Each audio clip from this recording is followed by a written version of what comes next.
बिहार के बाद जब एसआईआर देश के दूसरे राज्यों में पहुंचा है तो हर जगह इसे लेकर बवाल देखने को मिल रहा है। पश्चिम बंगाल में सीएम ममता बनर्जी ने एसआईआर के खिलाफ मोर्चा खोल दिया है। पहले ममता बनर्जी ने चुनाव आयोग को एक पत्र लिखकर इस प्रक्रिया के खतरनाक पहलुओं को बताया, तो दिल्ली से लेकर देश के अलग अलग राज्यों में बीजेपी और सहयोगी दलों ने ममता बनर्जी पर पलटवार किया। ममता बनर्जी ने चुनाव आयोग को पत्र लिखकर एसआईआर प्रक्रिया को कुछ समय के लिए रोकने का अनुरोध किया है। ममता बनर्जी ने एसआईआर प्रक्रिया को लेकर समय पर सवाल खड़े किए हैं और पत्र में लिखा है, मैं आपसे अनुरोध करती हूं कि कृपया इस चल रही प्रक्रिया को रोकने, बलपूर्वक कार्रवाई बंद करने, उचित प्रशिक्षण और सहायता प्रदान करने और वर्तमान कार्य प्रणाली एवं समय सीमा का गहन पुनर्मूल्यांकन करने के लिए निर्णायक हस्तक्षेप करें। यदि इस मार्ग को अविलंब नहीं सुधारा गया तो व्यवस्था, अधिकारियों और नागरिकों के लिए इसके परिणाम अपरिवर्तनीय होंगे। चुनावी प्रक्रिया और हमारे लोकतांत्रिक ढांचे की अखंडता की रक्षा के लिए ये हस्तक्षेप न केवल आवश्यक है बल्कि अनिवार्य भी है। ये एक ऐसा क्षण है जो जिम्मेदारी, मानवता और निर्णायक सुधारात्मक कार्रवाई की मांग करता है। मुझे विश्वास है कि आप बिना किसी देरी के तदनुसार कार्य करेंगे। एसआईआर को लेकर विपक्षी दल हमेशा केंद्र सरकार और चुनाव आयोग को कटघरे में खड़ा करता आया है। सत्ता पक्ष की तरफ से ममता बनर्जी पर निशाना साधते हुए ये आरोप लगाया जा रहा है कि टीएमसी पश्चिम बंगाल में अवैध घुसपैठियों को बचाने के लिए एसआईआर के खिलाफ मोर्चा खोल रही है। देश के गृह मंत्री अमित शाह ने ये साफ कर दिया है कि कुछ भी हो जाए लेकिन ना एक भी घुसपैठियों को रहने देंगे, ना ही एसआईआर रुकेगा। घुसपैठियों को अधिकार नहीं है कि हमारी लोकतांत्रिक प्रणालिका को वो प्रदूषित करे और हमारे लोकतांत्रिक फैसले को प्रभावित करे। मित्रों, एसआईआर देश को एक प्रकार से हमारे लोकतंत्र को सुरक्षित करने का और निर्मल करने की प्रक्रिया है।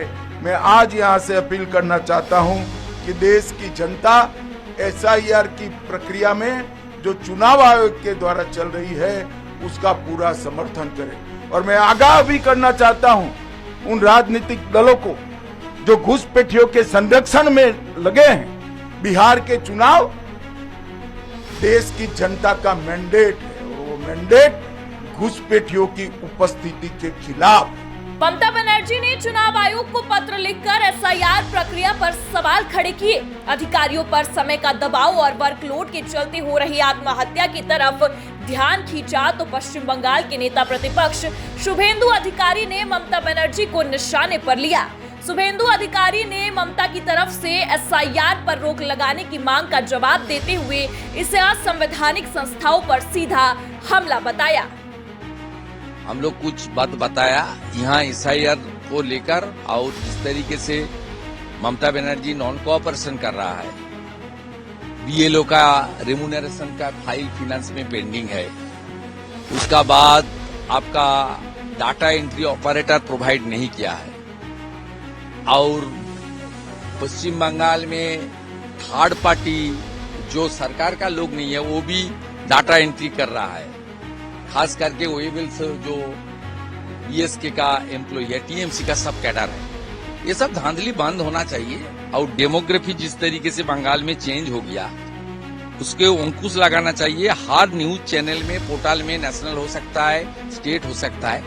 देख लीजिए किस तरीके से बॉर्डर में जो जमीन वो बीएसएफ को नहीं दिया है, एमएचए को नहीं दिया है, इसलिए प्रोवाइड ये कर रहा है। पूरा के पूरा डेमोग्राफी चले उस पेटिया को पहले वोटर लिस्ट से हटा देना चाहिए और हर हिंदू शरणार्थी इनको नाम वोटर लिस्ट में रखने के लिए कार्रवाई होना चाहिए। विपक्षी दलों की तरफ से आरोप लगाए जा रहे हैं। बिहार चुनाव में एसआईआर की मदद से एनडीए ने प्रचंड जीत दर्ज की है और अब देश के दूसरे राज्यों में भी ये इस प्रयोग की तैयारी कर रही है। लेकिन बीजेपी और सहयोगी दलों का दावा है कि इस प्रक्रिया के जरिए अवैध वोटरों पर नकेल कसी जा रही है, इसीलिए विपक्षी खेमे में खलबली मची है। हालांकि ये भी देखना दिलचस्प रहेगा कि एसआईआर की प्रक्रिया पर मची रार कहां जाकर खत्म होती है। डेस्क रिपोर्ट, आज की खबर।